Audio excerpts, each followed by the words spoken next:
Hey guys, so this is episode 2. It's just me and Wahaj this time. We've tried a different location. So this is Podster's studio. So Podster has been the studio we've been using for sets so far. Really interesting company. So this one we've decided we'd go to and try it out. They've just opened a new one in Gym Nation. So ironically, Wahaj is probably the biggest gym rat you'll ever meet. Spends all his time in the gym, isn't that right? Yeah, pretty sure this was done to rile me up, right? It does feel a little bit like a fishbowl, but it's nice. Like we've already had a couple of people come and ask what we're doing and a couple of followers already. Yeah, interesting vibes. Yeah, so it's cool. So if you see a couple of people walking past, that's who it is. So I thought we'd just kind of do a bit of a deep dive and kind of talk about some of the things we touched on before and also kind of a couple of other topics. So I think the first one, obviously you were just back from Riyadh today. So I think one thing I really want to focus on is kind of Saudi, what's happening in the ecosystem, Vision 2030, what's happening there and how do we see that kind of the financial reporting and the tax and the kind of regulatory environment changing. And for startups as well, what does that mean from the fundraising standpoint? What are your kind of thoughts on that? I think let's break it down into two components, right? So you've got the startup ecosystem, which is booming and flourishing, and Saudi's trying really hard to invite talent from, first of all, Dubai, because this is a place that has always fostered and incubated the startup talent, and then also across the other countries in the world. I think the startup system is accelerating at an unprecedented pace. That's because a lot of incubators have come up, the likes of Garage, Minx, there's a couple other ones that we see.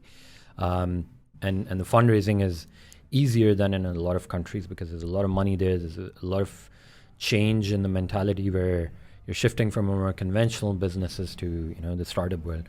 So I think it's getting better and it's jumping instead of just accelerating, I would say. But I think because it's happening so fast, I think there are avenues where everyone can sort of jump in, improve those avenues. So it's just part of evolution, I guess.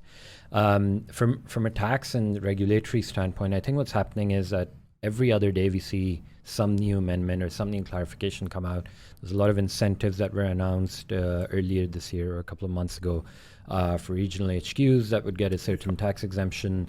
If you're in one of the special economic zones, you get another tax relief. You get some relief on the Saudiization quotas and stuff. So they're fostering all of this, and what they're trying to do is match up their zakat bases and their tax systems to more global / best practice methodologies. It will take a couple more years, but it's going to get slightly easier as well as tougher on another side. So easier in the sense regulations are going to be a lot more user-friendly. Today you see a few regulations that are only in Arabic, or even if they are in English, they call it an unofficial translation. But you will see publications of these even in English. But it's also becoming harder because globally tax nets are being tightened. So that's something everyone's got to be mindful of. Yeah, no, for sure. And I guess even just with the rate of change there as well. So I was reading about, so Magnet, they'd launched a couple of things. They were talking about how the Saudi ecosystem, a lot of the early stage and kind of seed stage startups are getting a lot more funding. Seeing this apparently globally as well, so that kind of mirrors what's happening in the global financial ecosystem. How do you, I guess when we were in Leap, that was something that we saw firsthand. Yeah. What do you think are the kind of challenges there and also how can they make that better and kind of increase that even further if that's possible? So I think Saudi and UAE, this region is going to lead the change, right? And this region is going to be a little more relaxed because there's a lot of money here. And also as they invite more and more people from around the world, they're going to learn and accordingly react to that change. But I think the shift from a more advanced stage of investing to an early stage is because people have realized if you're investing at a later stage, you obviously get some X returns, but that X is multiplied when you're doing stuff at pre-seed or seed, right? Yeah. I've got a couple of clients that we service pre-seed to where they are right now, just beyond seed is nearly 30X or 28 to 30X, right? That's a huge return. And even if one wants to be careful and just invest, say, $100,000, the return you've made on that is substantially more than what you would on, say, $1 million that you would put in, and that just probably grows at 3-4x, right? At least in terms of percentages. And I think that's a shift that we're going to see. A couple of years ago, nobody would really believe you if you were pre-seed, right? Nobody really cared because it's just an idea. And rightfully so, the evolution of all of these things is happening because of good reason, because people have started to understand that there are people that can be trusted with money. There are people that would do great things. So I think the apprehension is going away. But Saudi operates a little more differently than most other countries around the world, even when you compare it to UAE. They'd like to get to know you, right? So they want to know who Matt is, they want to know who Haj is, beyond just company norms. They want to take you out for dinner, they want to talk to you, they want to get to know the people behind the team, the true selves of who you claim to be. Is this where the shisha's involved as well? Obviously absolutely. I go at shishas, right? So I mean that's a shift in how Saudi functions versus in the West, where you have everyone sort of inviting you for a 1 hour pitch deck session and a Q&A, and you're done, a decision is made. Saudi is a bit different. Okay, interesting. And I guess this kind of leads on from that. So something I wanted to ask you about, and this is something that I've kind of been hearing a lot about online and kind of a few different podcasts, kind of delusional aspect. You have to be a little bit delusional to start a company because of you're just very stacked. All the odds are stacked against you when you start a company. You're going against incumbents. You've got a lot of different things. There's so many different things that could happen, and it's a massive roller coaster ride anyway. So question I kind of prepped before was, in the world of startups, there's a fine line between delusion and visionary thinking. How do you balance ambitious delusional goals with the pragmatic aspects of running a business? So especially in kind of the field that we're in Simpla, and with AI, taxation, and MENA, like how do you think we need to balance that? Do we balance that well? And then in a perfect world, what would be the perfect balance? I don't think there is a fine line. I think that line is in your head, right? You see people breaking barriers every day. So the line is very different from what it would be for me or for you versus someone else who's, got a massively creative idea and the sort of personality to go and chase that idea into execution.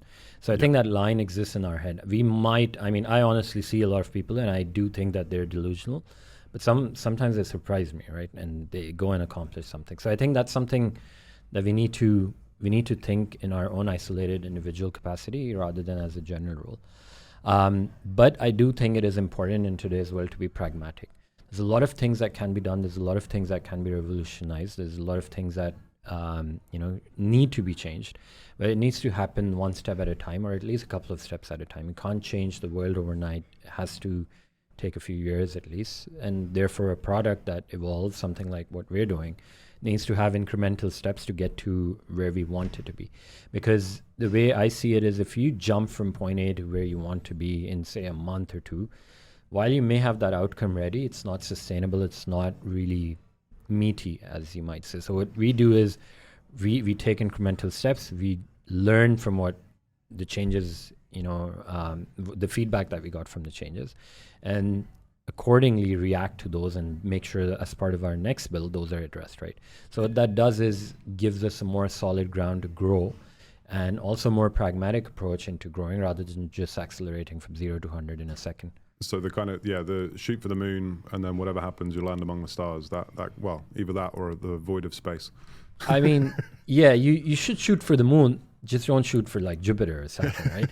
That's, in the finance world, because you have to understand it's also a mindset thing, right? In our industry, innovation has been a bit, lower than most other industries. Number one. Number two, we are a little more cautious compared to most other people. We're not as adventurous. We're not as reliant on, products that come out and claim to do everything. We're a little more skeptical.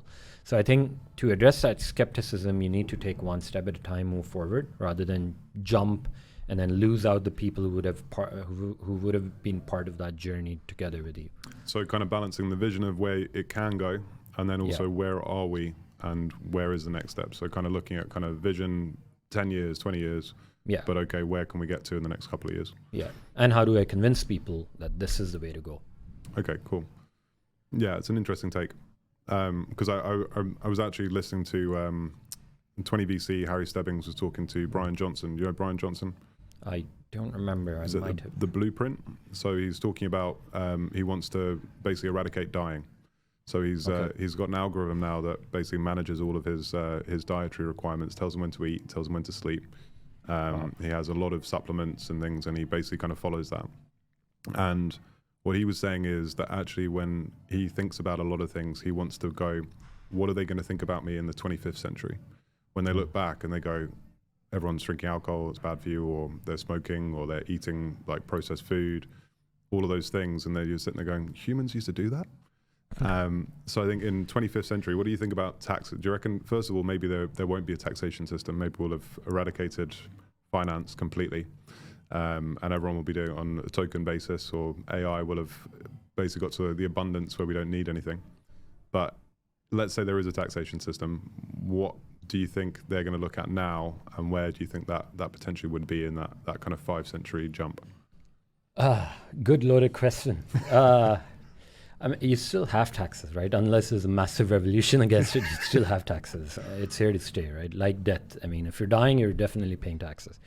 But I think it's going to evolve. I like that. Evolve into a more super automated. You don't have to do any reporting. All of that is done at source, and you know how income tax in a lot of countries, when you're earning a salary, is deducted at source. You don't have to worry about it. You have to do some year-end adjustments, but that's it. And I think that's the way that the countries are heading towards. So you have e-invoicing coming in.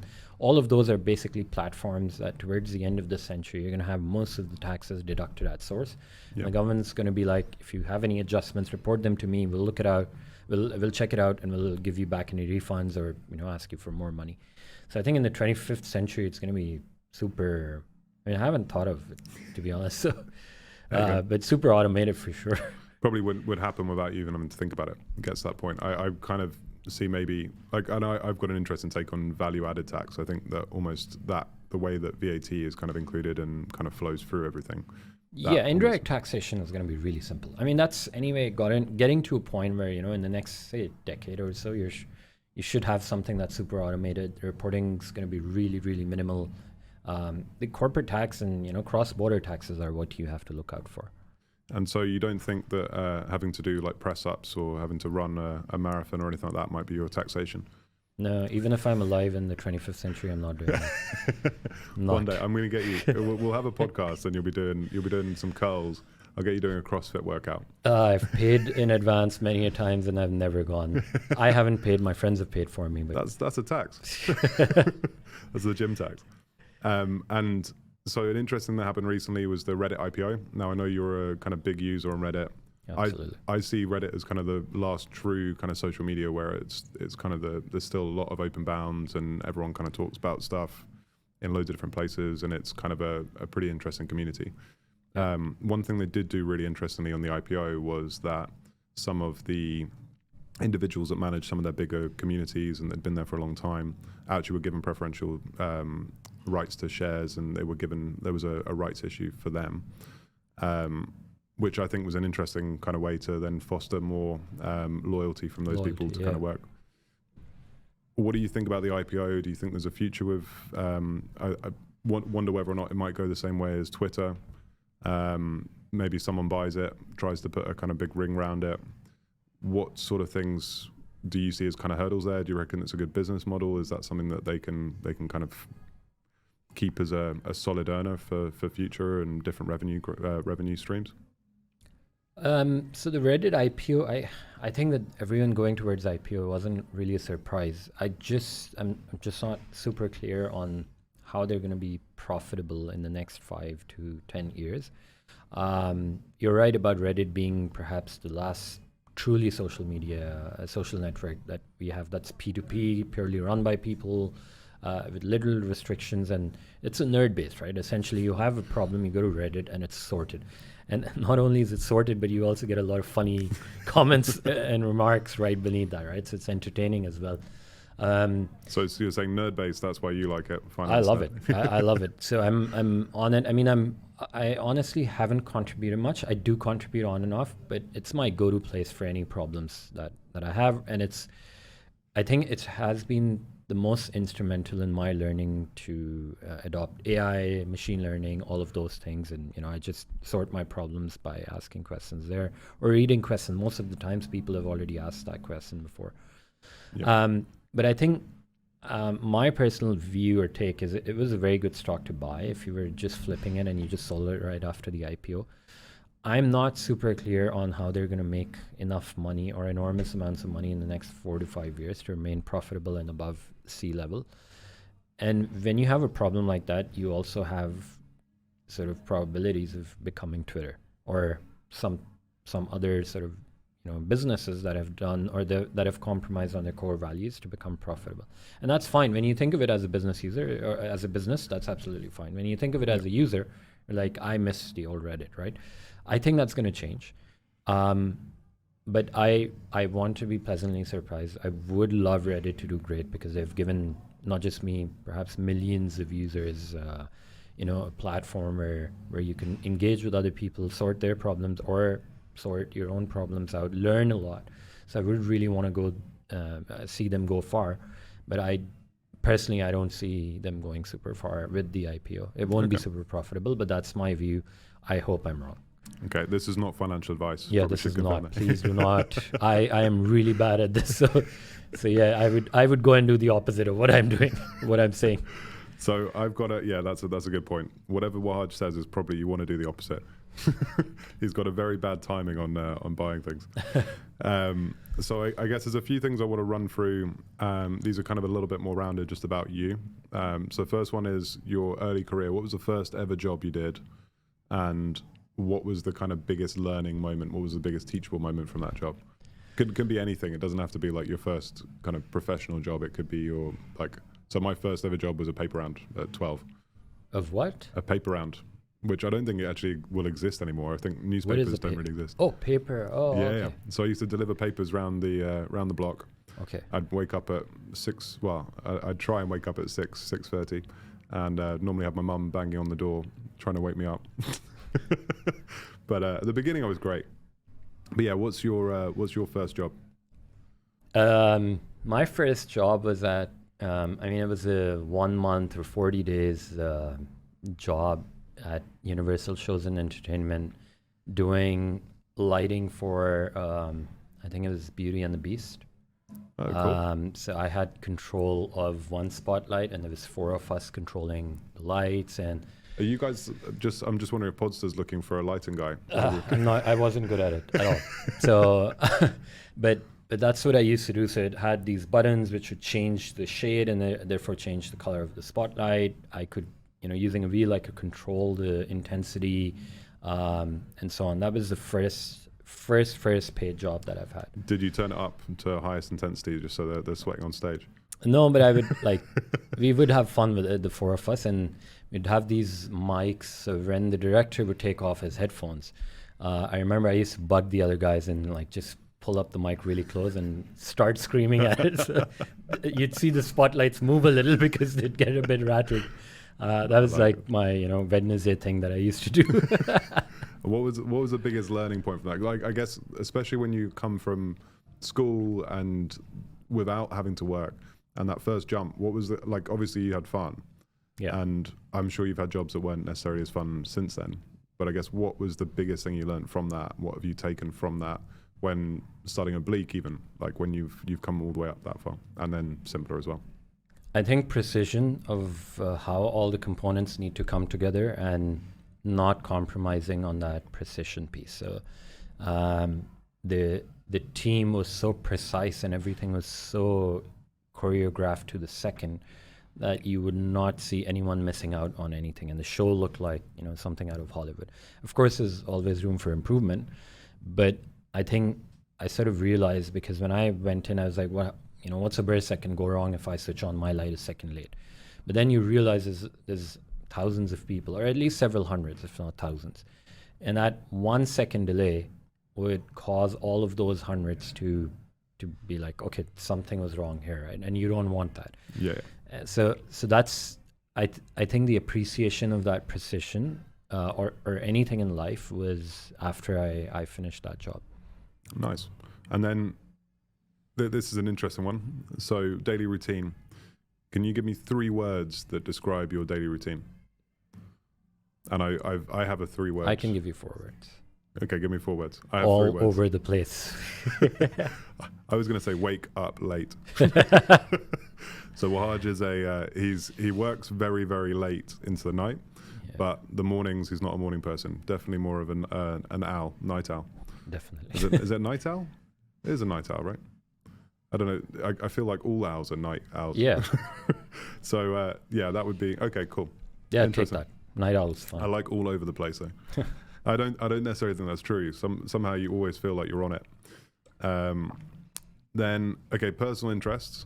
So apart from shisha, what do you do in outside in your kind of day-to-day life? What are you passionate about? Any kind of particular activities or anything that you kind of focus on?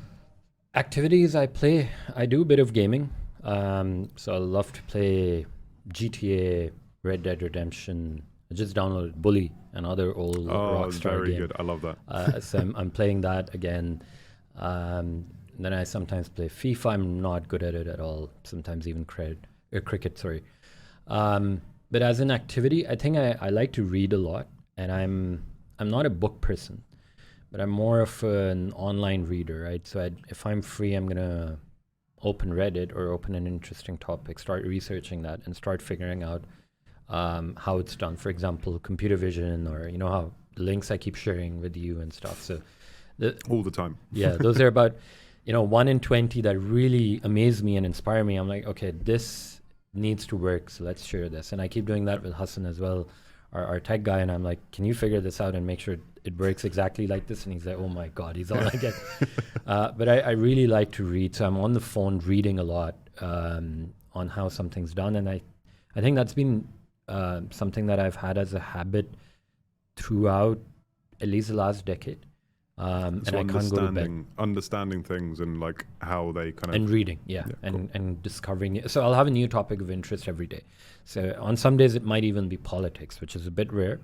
But, most of the times it's like, hey, what's going on in AI? What's going on in accounting? What's going on in tax? Let's read what's going on in the Bahamas. How do they manage their taxes? Or all of these countries that claim to be tax heavens. What are the cross-border tax heavens? Rules? Yeah. Havens, sorry. What is tax heaven? Oh, there's no heaven. But essentially, that's one thing I think that I need to do every day. And if I don't, I sort of feel like something's off. So I need to do it. So that's one thing I make sure I do. Cool. And then I think one big thing that I know you've got a lot of really interesting people you kind of meet day to day. Who would you say most inspires you? Might just be more kind of at the moment, but who's kind of really inspired you recently and why? Recently, I think there's a gentleman that I often take advice from. His name's Hisham Farouk. He leads the team at Grant Thornton. I think he is someone that I closely resonate with. He runs an accounting firm. We run a very small accounting firm. He runs a giant one, but he's always someone that is happy to, speak to, help me out. And he's also very progressive. So he's got that hat on, like, how do we change this? He never says no to a change. He's always like, okay, yeah, you're right. We could change this, but how are you getting there? And he sits down and he tries to solve a problem for you. And that's really, really inspirational. I think people beyond a certain age stop learning and stop being that, creative helpers that they were probably in their younger years. But I think, every time I've reached out to him for advice, I sit down with him. Simpla, a part of our journey is driven by him. He sits down with us. He's like, you know what, focus here because this is more marketable. Focus here because this is more techie. And do these things, don't do those things. And I listen to him for most part. And he's very open about it. He's, I remember one of the first times that I sat down with him, he's like, I'm going to tell you 100 things.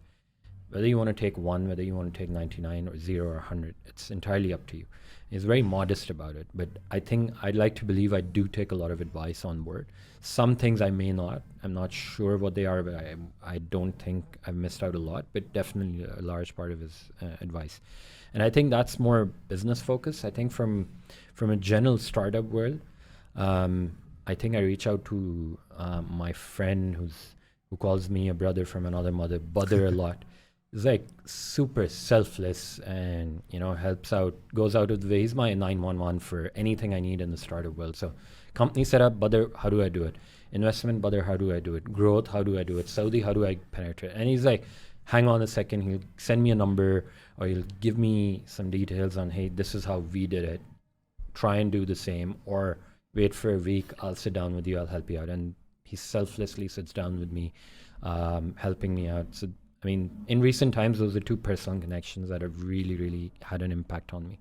And I think that's probably kind of testament to the environment here as well. I think there is like a very kind of, there's a community focus in that kind of startup environment, which is massive, right? Yeah. Like, I think that was, I was listening to a podcast by Y Combinator, and they were saying that the reason that Silicon Valley did so well is because you were kind of surrounded by all these people who, when they're taking chances in kind of day-to-day life, a lot of people don't make the kind of big decisions, big risks. Yeah. Those kind of delusional things that I was kind of mentioning before, like you kind of look at it and go, well, hold on, why don't you play it safe? Why don't you do this? Being able to kind of have someone who's around, who's done that, is doing it, and also kind of have a progressive thought process really helped. I definitely helped us through a lot of the different things we've gone through. Absolutely. I think the startup ecosystem by practice has become that emotional sort of bond. You want everyone to grow.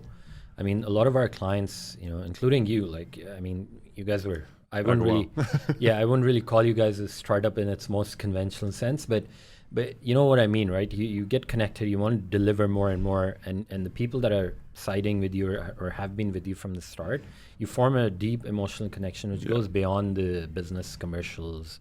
Oh, 100%. Yeah, I mean, you basically, you go, we've seen things. Yeah. We've seen things. We've seen things and we've been in it together, right? Yeah. So that really binds you together. You're like, no, that's nothing. We went through that thing. Do you remember that? Oh, yeah, that was way worse. Yeah. And yeah, interesting. I think, in fact, just even from kind of personal view, one of my best friends, he started his own company quite a few years ago. I kind of helped him out a little bit the very early days. But even then, kind of, I've been speaking to him quite a lot, and he's been really, really helpful with a lot of stuff. So definitely having those people, but I know he's had a very different experience. The UK is very different as a kind of startup environment. London is fantastic. There is kind of the Silicon Roundabout, which is like Shoreditch Way, but it's a lot more cutthroat.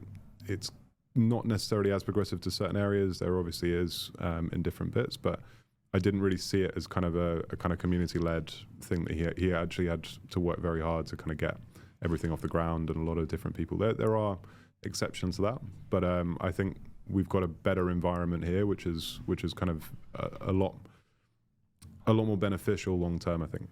Yeah, that's a Middle Eastern culture. Yeah, so, exactly. Habibi, come to Dubai. Come to Dubai.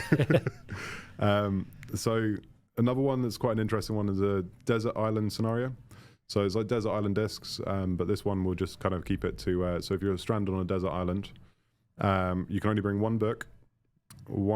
It doesn't have to be a book for you. It can be one online version. You get a tablet with one Reddit feed. Reddit website. I'll get Reddit. I don't know if I can go website. You're like Wikipedia. So yeah, one Reddit post or one Reddit feed, and you can choose one music album and one food item. What would they be? And shisha doesn't classify as a food item. I mean, a lot of people say you drink shisha instead of smoking shisha. So I think it should classify as F&B. Come on. Okay, one book. So, I mean, if it's one subreddit, I don't think I'd want that. I'd probably want a couple of them at least, like the world news, artificial intelligence, and a few others. But if I was to pick a book, I'd probably choose Jack Welch, straight from the gut, GE former CEO, or The Ride of a Lifetime by Bob Iger, one of them. I'm not a fiction reader at all, so it has to be one of those, management, leadership sort of books. Music album, Trance Around the World by Above and Beyond. Any of their sessions, they used to do these really hour-long sessions back in the day. I mean, this is like early 2010s or something. I used to listen to them. And then they evolved, like every time they had an anniversary, it would be like a 3-hour long session. Yeah. So, I mean, I don't know if there's an album on that, but those are like 1 hour music sessions of trance, and I love trance. So I don't know. I'm trying to imagine being on a desert island just listening to trance. I'd love that. It's my peaceful music. It's what you work most on, isn't it? Yeah. Or maybe anything from Schiller. Okay. I love Schiller. So I would, any album that he has, I'd probably go for it. What was the third one? The food item. Halim. It's a Halim. desi dish, a mix of lentils and meat and some other proteins, and I love it really spicy. So yeah, I'd probably Halim is something I'd. If you're talking about more mainstream, I'd probably want steak to be there. Yeah. No, Halim's Yeah, I good. love I Halim. was actually So going let's to say stick with chocolate. No, I love chocolates too, but I can't survive on chocolates. I can survive on Halim. I don't know. If you have one dish of Halim, you're like, that's me sorted. Okay, and then unexpected talent. Do you have an unexpected talent? I want you to kind of blow my mind here. I did have a couple of people we were speaking to, and they were like, "Do you reckon he's gonna secretly say he's a belly dancer?" I drum. I can drum. You can drum. Yeah. What sort of drumming? The basic 6-set drum. Okay. Yeah. I don't even remember if it was 6/8 or a 6-set or 8-set. But back in school, I mean, I still remember a bit of it. I can't do double bass or anything. I'm very, very basic. But yeah, I could do a few songs of, say, Bon Jovi. Nice. So yeah, that's something I stopped. I don't think I've played in the last 15, 20 years. So I But used to could play drum. bass. We can sort this out. I think this will be the next podcast. Oh, sure. And interesting. I didn't know that at all. And then bucket list is a big one. So what's one thing in your bucket list that you're determined to complete in the next 5 years? And if it's not simpler to IPO, I'll be shocked. No. I mean, you already know that, right? So Simpla to IPO is given. I mean, everyone in the world using Simpler, and it makes everyone's taxes and lives simpler. yeah, and transforming the world of accounting and tax. One bucket list thing, I think it's got to be a little more personal. Something that I've always wanted to do is something in philanthropy. I want to set up, schools in rural areas in Pakistan, India, Bangladesh, the subcontinent, Nice. where, above and beyond your general training, which I think people eventually will start focusing on and have. I mean, I'm hoping by a decade or so we'll have everyone should have access to decent education. The devices make it a little more easier, but more towards the interpersonal skills, awareness of the little things. How do you present? How do you convey and communicate a problem statement? How do you communicate a solution for that? How do you not become complacent about deadlines, for example? Things that. Yeah. Do you think AI makes that easier? It does to some extent, but I think the actual impartation of these would require some human element. You could use AI to sort of, pass that along, but I think a large part of it has to do with someone sitting down with you and explaining why something's important. Yeah. And I think that's something I want to do with absolutely no cost to people. But I think we've been blessed to have been exposed to, a decent set of companies, a decent set of environment where we learn a lot and we adapt that sort of learnings and pass it on. But the people who truly need it in the rural areas are people who don't really have access to those avenues. They're hardly educated to maybe grade 4 or 5. So they don't possess that, skill set to absorb that or question why something's happening and accordingly adapt that or ignore that if it doesn't meet their ethos. So that's something I've always wanted to do, and I am moving. I mean, my goal was by the time I'm 40, I'll start working on it. So I'm like about 4 years behind. So it will be within 5 years. Yeah, it will be within Do 5 you know anyone like that specifically you've kind of seen that someone else doing that that you went, that's something I definitely want to do, or something you kind of read about that? How did that kind of come about? I think it just came about because I sort of tried to understand why people are so different across borders, right? And I mean, the subcontinent has been a bit isolated for various reasons, right? Without getting into any political things, but let's face it, they don't have the same opportunities or avenues. A lot of people living in the Middle East, living in the Europe, living in the West or Australia, APAC, they've got slightly better access to everything. And I sort of felt like I wanted to do something to bring about that change. And I will bring about that change gradually. But I do remember discussing this with a friend of mine who did mention a couple of individuals who do it. I can't remember the name right now. But I think there are some initiatives that do that. I just think this is something that I can do. This is something I'm good at. I form relationships very easily. I become friends very easily. I think I'm okay with presentations. So I just want to impart that knowledge to people who currently are at ground zero, right? So at least they'll come up a couple of points. Cool. And so I want to talk a little bit about Simpla and what we've got planned over the next few weeks. What are you most excited about with Simpla over, let's say, over the next 6 months? So kind of moving on to kind of, this is where the work bit starts. We've suckered everyone in with some nice friendly things about everything else, and now we're going to start talking about some shameless branding. But no, in terms of Simpla and everything we've got over the next 6 months, what are you most excited about, either from a kind of product standpoint, marketing, sales, fundraising, anything that you're kind of really looking at? What are you excited about and why? I think the fundraising piece really excites me. I think we've been fortunate that a lot of people have been reaching out to us versus us going to them. Not to say all of them will convert or have to convert, but it's a numbers game though, isn't it? It's a numbers game, right? So you see a lot of people coming in, talking to you about it and showing that interest and saying, hey, this looks like a really cool product. We want to take you guys to the next level. You know, this is what we can do for you. Let's talk, right? So it's very exhilarating to be in that spot. And we're very blessed, thankfully. So I think this whole process really excites me because I've never done it before. I've been on the sidelines for a few clients, but never involved. So I can't really claim that I've seen it happen. I've heard it happen, right? And now I'm actually doing it with a couple of them.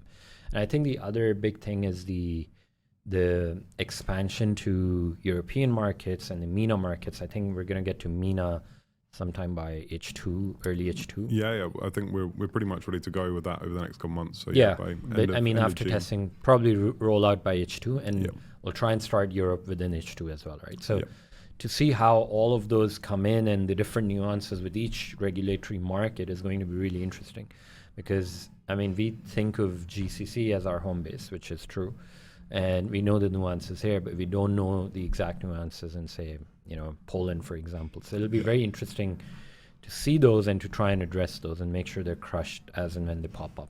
And I guess even just as a go-to market kind of strategy, a lot of the countries that you've got which have digital nomad visas, you've got, I can see the reflection, I can see there's probably people walking past. Yeah, and everyone's like looking at us. So the goldfish bowl. But yeah, in terms of the go-to market, Europe's a very interesting one because of the regulatory changes they've got there, a lot of the push for tech nomads.